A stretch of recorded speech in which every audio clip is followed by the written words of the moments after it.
Hello YouTube and fellow DC Comic fans, I'm Keith One Shot, and this is my dramatic reading series, and today, we will be covering The Flash 37, A Cold Day in Hell Part 2, from DC Comics. We start this story off at Iron Heights Penitentiary, inside of the Rogue's secret base of operations, where we see Golden Glider, as she shouts, "Hustle! Hustle! When you work with the Rogues, you need to be quick on your feet, or you get hurt!" Then Mirror Master walks behind her and says, "You promised you'd save that tone for me, babe." Then Golden Glider replies, "Isn't it beautiful, Sam? This whole operation, under Iron Heights, totally secret, and more importantly, successful." Mirror Master then hugs Golden Glider from behind, as he says, "Being the boss is a good look on you. We should steal an ice skating rink, so then you can finally teach me how to skate." Then Golden Glider smiles and says, "You just want another reflective surface down here. It's amazing what the Rogues can pull off, but we're not obsessed with the Flash." We then go to another part of the Rogues base, where Captain Cold is watching the Flash's actions in Central City. Then Captain Cold says to August Hart, "Since the day I picked up my cold gun, only 3 things have warmed my heart. Money, women, and to pull a fast one on the Flash. I'm nearly 3 for 3. Copperhead is the last thing standing in the Rogue's way of totally controlling Central City's underground."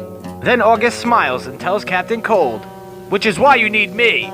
Then Captain Cold says, "So how exactly are you going to trick the Flash into coming to Iron Heights, Godspeed?" Then August says with an evil look on his face, "Trust me, Cold. I'll lead him right where you want him, without ever leaving Iron Heights." We then go to Barry and Kristen's office in Iron Heights, where we see the two working. Then we hear Barry think to himself, "After Roscoe Hines, aka Turbine, was murdered in Iron Heights, the trickster confessed. Kristen and I were told it was a closed case, but we can't trust anyone in this place. Turbine might have been a rogue, but his death deserves justice."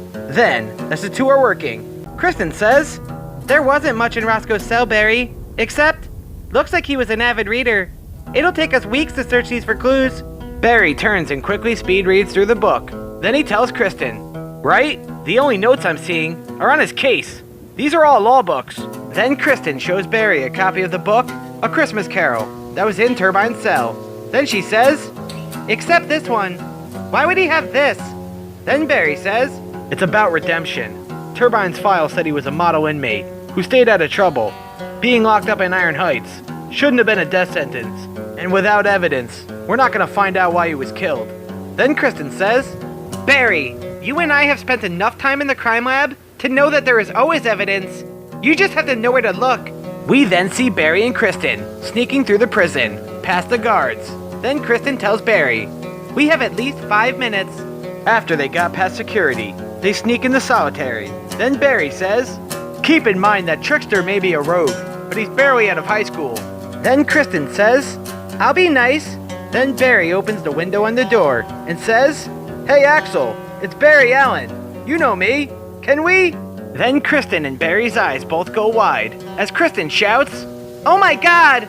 We then see the Trickster sitting down in his cell. His face looks like it's been beaten up, and one of his arms has been removed. Then Trickster says, "Ta-da!" Then Kristen says, "Did the guards do that to you?" Then Trickster shouts, "Wolf took my arm away, the one that Grodd ripped off. He told the guards to take it away when they... Never mind. What do you want, cop?" Then Barry says, "If Wolf and the guards are abusing you, we're getting you out of here. Now." Then Trickster looks down and says, "And I thought I was the one with the jokes. If I say a word of this to anyone, the big bad Wolf will eat me alive. And besides, I got it coming to me after what I did." Then Barry says, "What you did? Did you really kill Turbine?" Then Trickster replies, "He needed to go away." Then Barry says, "Why would a rogue kill a rogue? You all used to be thick as thieves. What changed?" Then Trickster tells Barry, "The rogues are stronger than ever. Turbine was always going on about forgiveness and the errors of his ways, and doing the right thing. Was gonna rat us out." Then Kristen says, "Rat on you for what?" Then suddenly, Warden Wolf and his guards show up, and the warden shouts, "Excuse me, what are you doing here?" Then Barry tells the warden, "What any good CSI does, Wolf, finding the truth." Then Kristen says, "You did this to a kid. What kind of warden are you?" Then the warden says, You question my authority. This is strike 2. If I catch you investigating this, or disobeying my orders one more time, you're done. Return to your office before I have my guards throw you into solitary confinement. Then, as Barry and Kristen walk away, Kristen says, "This place is super shady, Alan." Then Barry says, "Yeah, head back to the office, okay? I have to make a quick stop, but I'll meet you there." Then Kristen says, "Right? Sure you will." Then we hear Barry think to himself, Kristen, as usual, is right. This is getting too risky. I'm not gonna let her get a third strike, or worse. From here on out, I'm on my own. Wolf's guards cleared out Turbine's cell, but they left Trickster's cell untouched. There has to be something there that can give me a clue to make sense of all this. We then see Barry approach Trickster's cell, but as he gets there, we see August Hart out front of the cell. Then Barry says to him, "August, what are you doing here? How did you?" Then August says to Barry, "You gotta trust me." Then Barry replies, "What are you?" Then August yells, "Why don't you mind your own business and scurry back to your hole, lab rat?" Then August walks back into his cell. Then, as Barry is going through Trickster's cell, he thinks to himself, before Iron Heights, before Godspeed, August was one of the best detectives in Central City, but he was never dirty. He wouldn't know how to plant evidence if his life depended on it, which is why this is such an obvious plant. We then see the book, A Christmas Carol, inside Trickster's cell. Then Barry opens the book, and inside he finds a map of Central City with an X on it that says 6 p.m. sharp. Then Barry thinks to himself, a note like this could lead to a trap. August asked me to trust him, and honestly I want to. But Kristen was transferred to Iron Heights because of me, my mistakes. But she's giving me a second chance, more than I deserve. We then see Kristen in her office, as she says to herself, "Hey Sin, good to see you. Can I look at Turbine's autopsy file?" "What? No reason at all. Just curious." Then Barry walks in and says, "You could do that, but Sin would see right through you." Then Kristen says, "So now you know my darkest secret, Alan." I talked to myself. To be honest, I didn't expect you to come back. I thought you were pulling one of your famous disappearing acts again. But maybe even you can change for the better, Barry. We then hear Barry think to himself, I'm going to follow that lead from August. I just have to wait for my shift to be over. Later on, we see the Flash running through the streets of Central City. Then he says, "Did you finish your homework?" Then we see Kid Flash racing next to Flash and say, "Yeah." Then Flash says, "All of it?"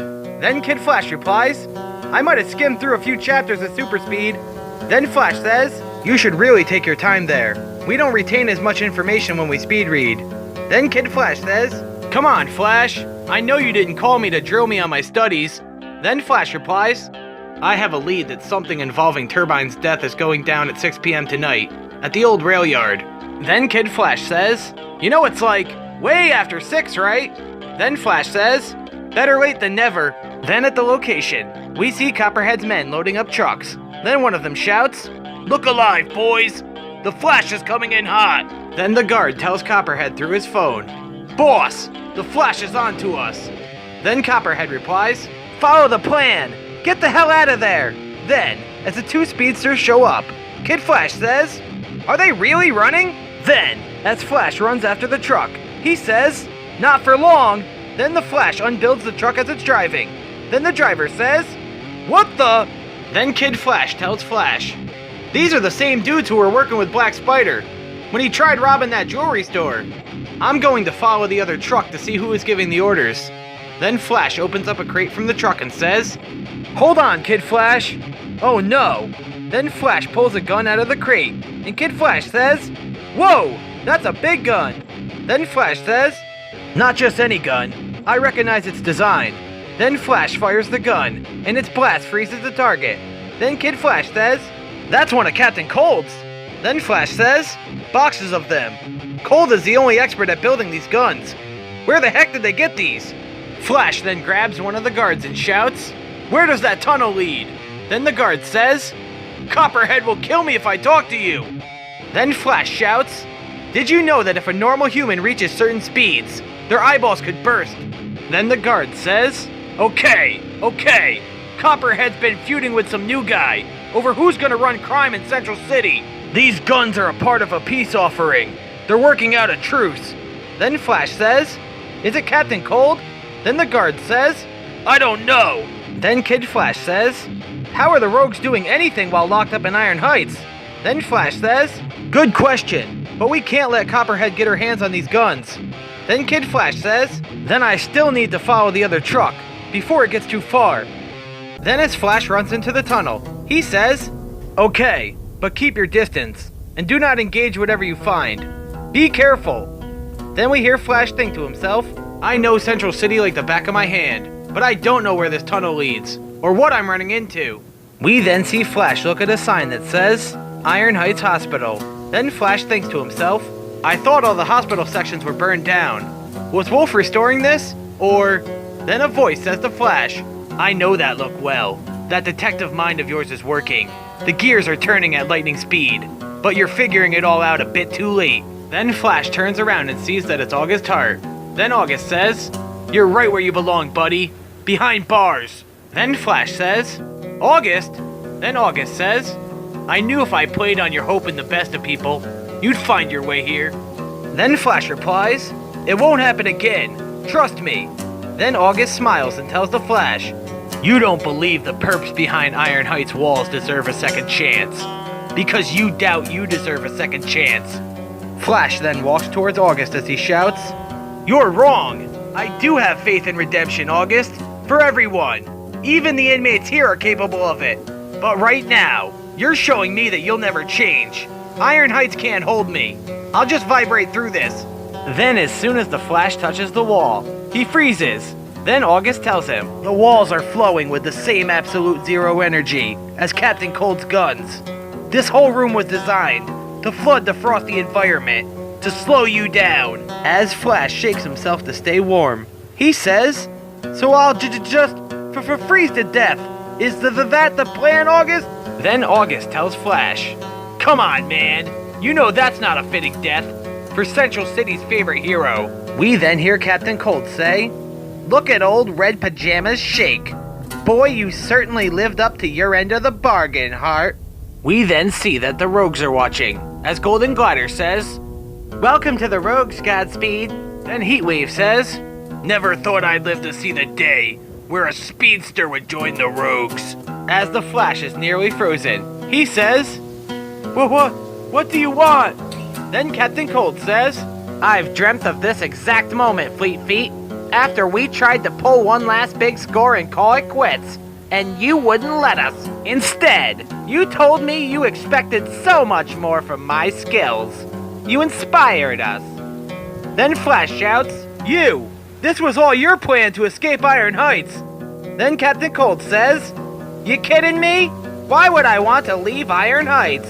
But I've gotta say, knowing you were still out there running around while we were here just didn't sit right with me. Me and the rogues are happy here. This is the best setup we could ever ask for. I'm a king. Safe from the cops, safe from you." We then see Snart smile as he says, "You always said I belonged in Iron Heights. That we all do. And you were right. You're in my world now, Flash." We then see Captain Cold crack his knuckles as he stands over the Flash, ready to punish him. And that ends today's story. Comic published by DC Comics. All rights, story art, and characters belong to DC Comics and their respective owners, not me. This has been The Flash 37, A Cold Day in Hell Part 2, and I'm your host, Keith One Shot. If you like this video, make sure to check out the rest of my Comic Complete dramatic reading series, and support DC Comics by picking up a copy of the trades and single issue comics. Support your local comic book shop, take care, and have a great day. Goodbye!